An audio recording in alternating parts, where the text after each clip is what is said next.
喺上期嘅節目中，我哋帶大家用腳步同埋鏡頭探秘咗位於芳村五萬橋同埋南滘道口嘅兩處廣州水路邊界，受到大家嘅好評。睇翻節目嘅評論同埋留言，唔少觀眾對於五萬橋旁邊嘅舊五萬橋火車站相當有興趣，所以我突發奇想，決定嘗試繼續尋找廣州嘅舊鐵路遺跡，為大家帶嚟一期廣州舊鐵路探秘行。1896年，清政府正式下旨決定修建粵漢鐵路，從1900年正式開始動工，歷時36年，橫跨清朝同埋民國兩個時代，全長1059.6公里嘅粵漢鐵路正式通車。喺1936年9月1日，粵漢鐵路首班火車由廣州黃沙出發，歷時44小時抵達武昌徐家棚。我哋今期廣州舊鐵路探秘行，正係由黃沙車站呢個百年火車站正式出發。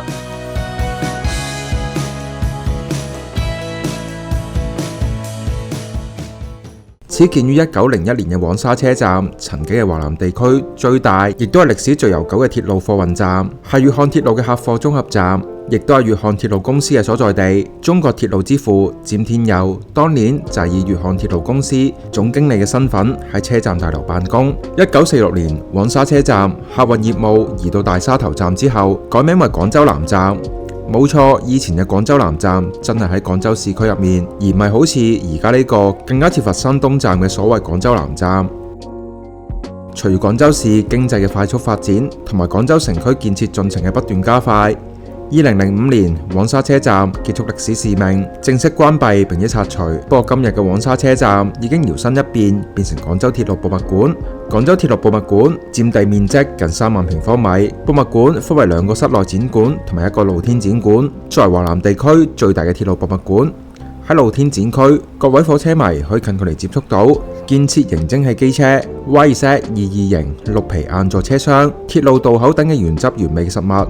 最適合打卡影相留念。至於2個室內展館就陳列咗4000幾件歷史文獻同埋珍貴藏品，其中自然唔少得關於粵漢鐵路嘅相關文物。其中最特別嘅係，館方將橫跨廣東同埋湖南之前嘅南嶺山脈中嘅省界橋等比例複製還原，現場單睇模型就已經相當震撼。不過講到博物館內最多遊客打卡嘅，一定係位於館內中庭位置復原有一舊黃沙車站大門、拱門、飄窗等嘅設計，風格復古別致，令人瞬間有咗穿越時空嘅感覺。另外，車站大門對面嘅紅磚牆上面貼滿咗經典嘅各路線列車方向牌。唔知道上面嘅火車站，各位觀眾又曾經去過幾個呢？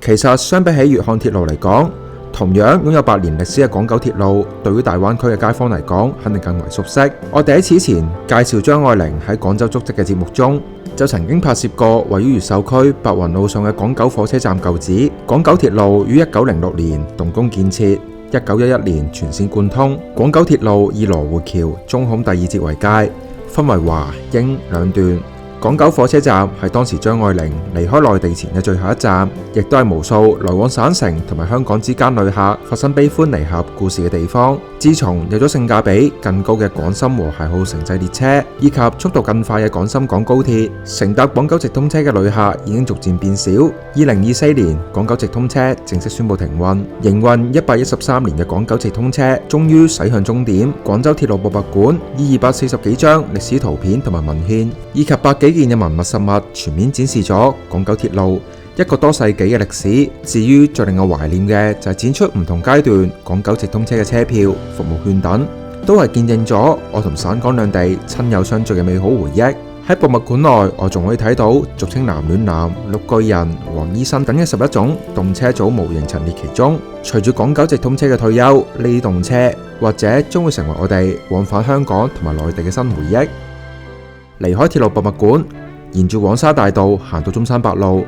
可以睇到一條正喺度施工中嘅跨江大橋。呢個就係我哋今日鐵路探秘行嘅第2站珠江大橋。建成於1960年嘅珠江大橋，因為分咗東橋同埋西橋，故稱雙橋。東橋飛架喺中山八路同埋大坦沙島之間嘅珠江水面，西橋就由大坦沙島橫跨珠江，連接喺廣佛公路同埋芳村大道。雙橋中間係雙軌鐵路廣三鐵路，珠江大橋嘅建成通行，打通咗廣州同埋西面與南面嘅重要交通要道，甚至被選為1963年版本嘅羊城八景之一，人稱雙橋煙雨，講嘅就係細雨紛飛時，雙橋嘅雄渾新姿同埋煙波浩渺嘅珠江水一游一江，乾柔並濟嘅煙雨朦朧之美。時值65歲高齡嘅珠江大橋正喺度進行改造工程，將東橋拆除，由雙線普速鐵路大橋升級為4線高速鐵路橋。值得一讚嘅係廣州政府呢次嘅文物保育工作，東橋被拆除嘅重要構件鋼桁架同埋兩處老橋等將進行整體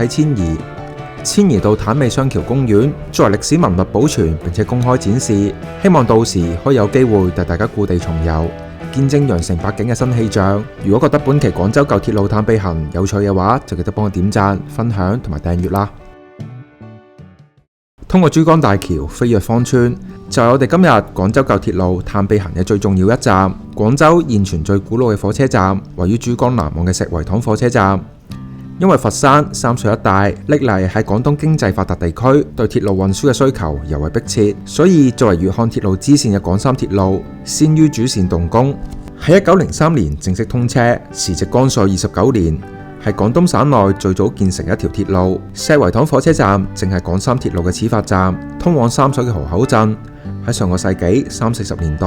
石圍塘火車站旁邊仲增設咗客運碼頭。嗰時廣州人前往佛山或者係佛山人要到省城，呢度係唯一嘅通路。用門庭若市嚟形容石圍塘當年嘅熱鬧，絕不為過。不過時過境遷，隨住廣佛兩地嘅發展，無論係火車站定係碼頭都已經停運並且荒廢。今日我哋嚟到石圍塘，僅憑尚且保存嘅2層磚木結構辦公樓同埋候車室，以及部分未被拆除嘅路軌，實在好難想象當年石圍塘火車站嘅繁華景象。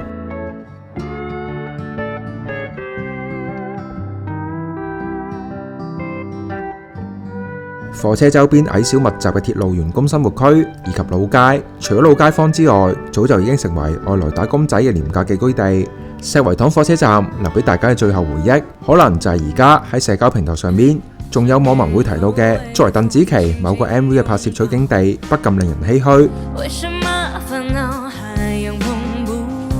我哋今日鐵路探秘行嘅最後一站，算係一個近年嘅網紅打卡熱點，位於芳村花地河上嘅荒廢鐵路橋。呢條荒廢嘅鐵路橋係屬於當年廣鋼鐵路嘅一段，作為廣州鋼鐵廠配套工程一部分。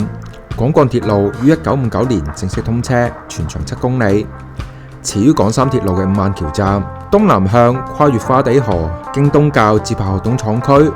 屬於廣鋼嘅私家鐵路。2013年廣鋼搬遷停產後，廣鋼鐵路自然亦都功成身退。我哋今日睇到嘅鐵路橋係好少見嘅 S 型嘅鋼斜撐設計，獨具技術同埋美學價值，難怪除咗火車迷之外，日常都有唔少街坊同埋遊客專程過嚟影相打卡。